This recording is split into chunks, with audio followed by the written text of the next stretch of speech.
je suis un professeur d'économétrie.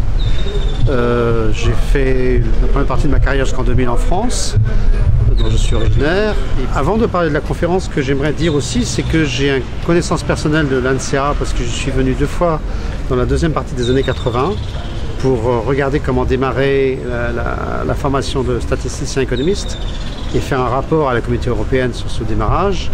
Et donc pour moi c'est un grand plaisir de participer à cette conférence cette semaine, puisque c'est un retour un peu aux sources, de voir que cette école s'est développée et organiser des conférences statistiques de ce niveau-là. Je suis vraiment très très content.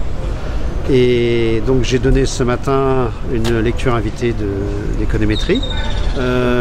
L'idée c'est qu'en économétrie ces dernières années, l'économétrie s'est beaucoup concentrée sur analyser les effets causaux, c'est-à-dire faire très attention quand on observe des corrélations, comment on doit les interpréter, puisque des choses se déterminent simultanément et que les chaînes causales sont compliquées.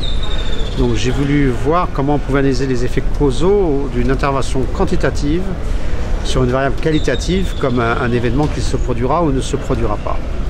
Et j'ai développé une méthodologie pour être certain que ce qu'on identifie, c'est bien un effet causal et pas un estimateur qui serait pollué ou par la simultanéité ou par une faiblesse d'identification. Donc c'était le thème dans mon exposé. L'exposé essentiellement de méthodologie économétrique, mais j'ai donné des exemples en particulier sur les analyses de l'effet des conditions économiques sur les conditions de conflit intérieurs au pays.